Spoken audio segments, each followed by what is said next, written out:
Olá, pessoal. Na aula passada, nós estivemos discutindo sobre a leitura. Vimos que a leitura não é uma mera decodificação e que ela depende de uma atitude ativa do leitor no sentido de construir sentidos, né? De construir significados. Então, hoje eu gostaria de aprofundar essa ideia com vocês, justamente nessa aula intitulada Competências de Leitura.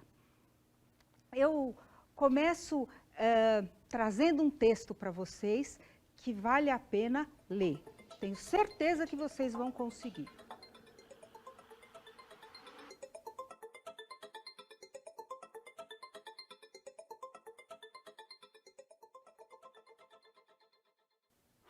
Eu tenho certeza que vocês vão me dizer, muitos de vocês, que não conseguiram ler. E não conseguiram ler por quê? Porque certamente isso está numa língua que muita gente não consegue acessar, né? Então, a ideia é que um primeiro esforço do leitor é reconhecer a sua língua. Mas veja bem, até mesmo quando ele não reconhece a língua, o leitor mais teimoso, mais insistente, pode apreender alguma coisa do texto.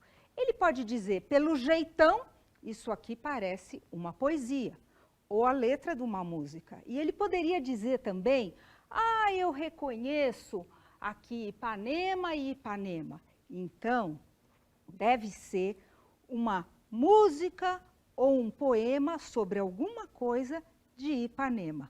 E aí, ele chegou muito próximo da resposta correta.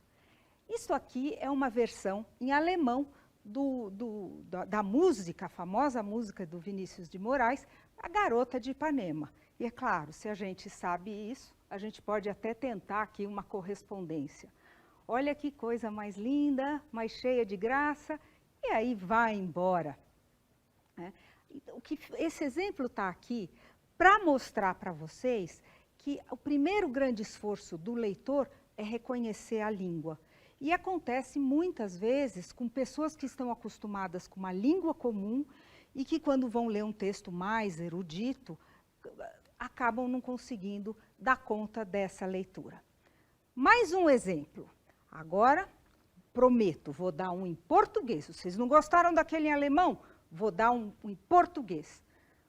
Quero que vocês leiam esse texto. Vamos, não é para desanimar. Eu prometo, o texto está... Aqui existe um texto e o texto está em português. Fixem os olhos nas letras. Vocês têm que agir como um leitor inteligente, cavando sentido, até mesmo onde parece não existir. Se você não conseguiu ler, dá uma pausa aí no seu vídeo e tenta mais um pouquinho para tentar resolver esse grande enigma.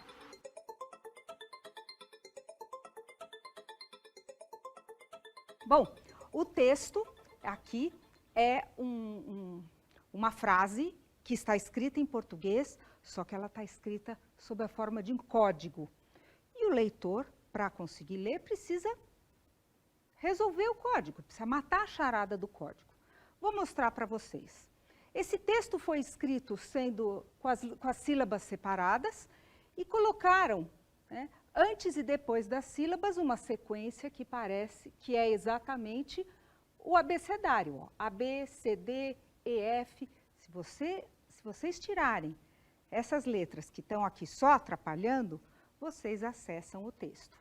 Se você é um vencedor, terá alguns falsos amigos e alguns inimigos verdadeiros. É uma frase da Madre Teresa de Calcutá. E esse exemplo está aqui justamente para mostrar que não basta você reconhecer a língua, você tem que reconhecer também o código.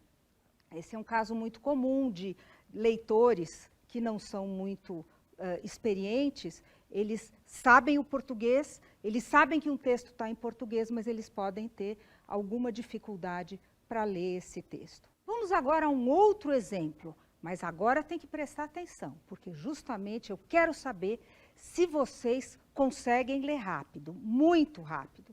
Eu vou botar uma frase e vocês vão ter apenas 2 segundos para ler. Vamos lá?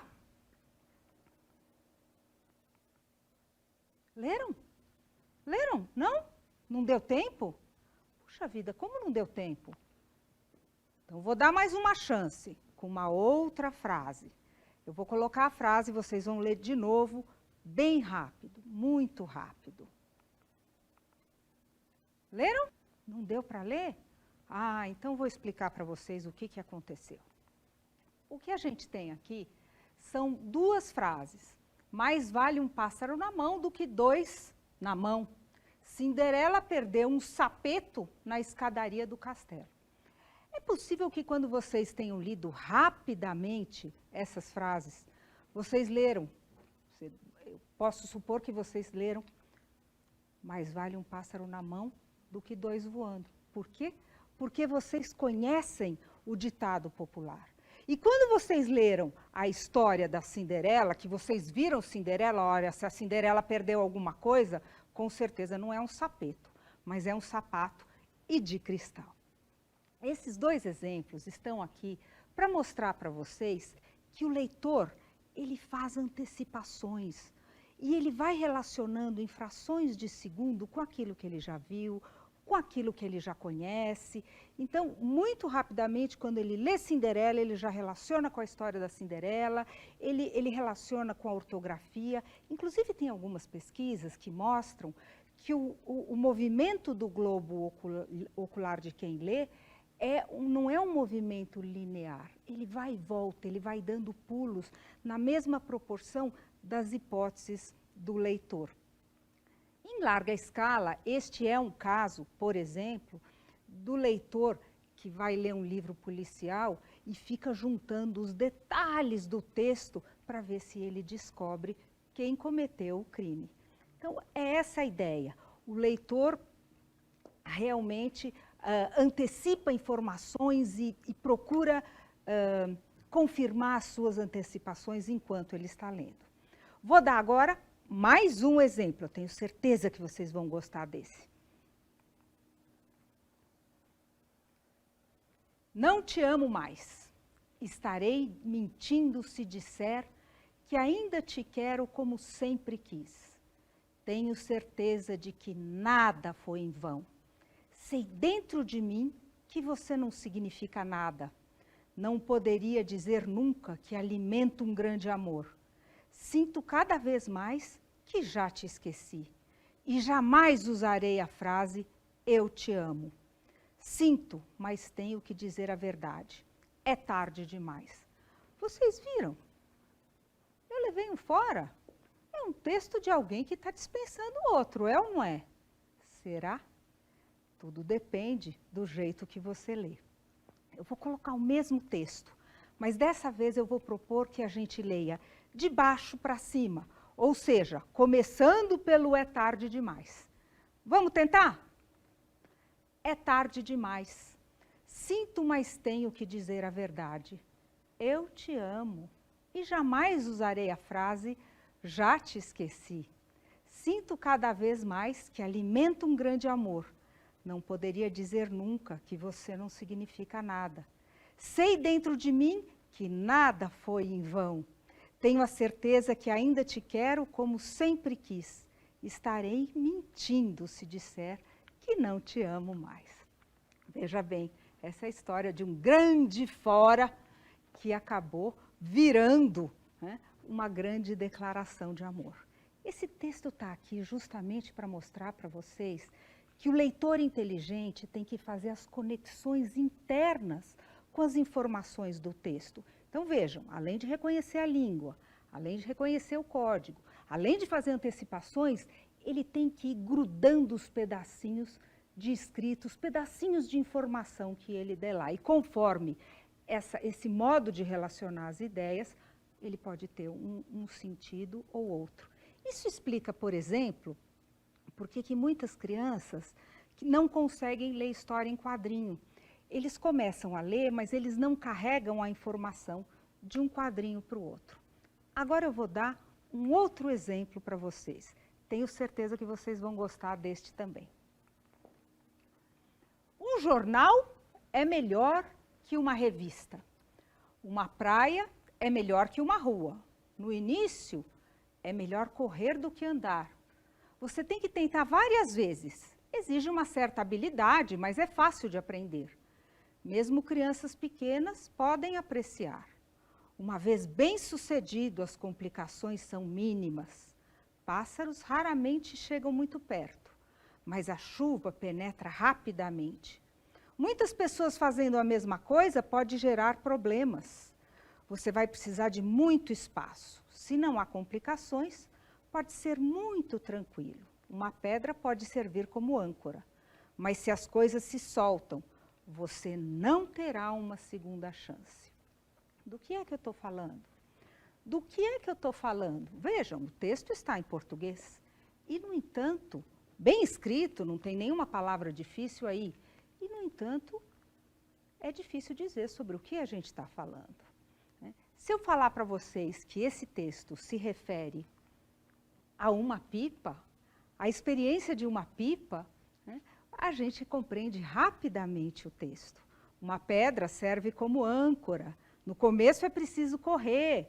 Se as coisas se soltam, você não terá uma segunda chance. Esse texto está aqui justamente para explicar para vocês que, além das conexões internas que o leitor tem que fazer com o texto, o leitor tem que fazer conexões com outras coisas, com outros saberes, com outras experiências que ele tenha tido.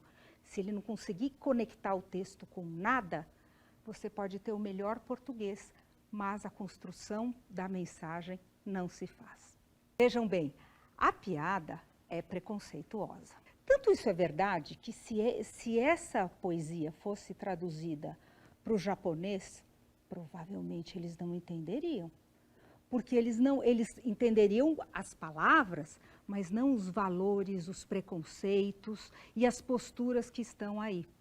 Então, veja bem, mais do que fazer conexões internas do texto, mais do que fazer conexões com coisas que eu conheço, eu tenho que fazer conexões com discursos carregados de valor que circulam na nossa sociedade. Muito bem. Terminando aí a nossa aula, eu tentei mostrar para vocês que, como a leitura não é uma decodificação, existem vários processos mentais que rolam, né, na cabeça desse leitor. E assim nós temos que reconhecer a língua e ler para além dela, como vocês fizeram no texto da Garota de Ipanema. Discriminar os símbolos, como vocês fizeram naquele texto, né, da aula passada sobre o marido que mandou a mulher para o Japão. Tem que reconhecer o código como aquele texto da Madre Teresa de Calcutá, que estava em código. Tem que prever e dialogar os sentidos, lidando com as ambiguidades, como, por exemplo, aqueles exemplos que eu dei para vocês na aula passada, da aula FISC, né, do pé de pá e pé de lupo. Antecipar e conferir informações, que foi o que vocês fizeram na frase da Cinderela. Tem que articular as informações internas do texto, como vocês fizeram naquele texto que era um fora ou uma grande declaração de amor. Tem que relacionar as informações com os saberes, como vocês fizeram no exemplo da pipa. Tem que relacionar as informações com os discursos e valores do contexto social, que foi o que vocês fizeram na piada do túmulo. E, finalmente, tem que construir significados, buscar informações e encontrar respostas, como vocês fizeram em todos os exemplos. O mais interessante é que isso aqui não se dá isoladamente. Eles estão articulados, eles se relacionam de múltiplas formas. E assim, a construção da leitura, as competências da leitura, né, implicam em você aprender uma série de possibilidades, transitar por vários caminhos para verdadeiramente construir o significado, né, daquilo que está originalmente no papel. Vocês não tinham pensado que a atividade de ler pode ser tão complexa, com tantas relações. Mas é bom pensar nisso. Comecem a prestar atenção, quando vocês estiverem lendo, quantas coisas estão envolvidas na recuperação do sentido, na construção do significado. é só por hoje.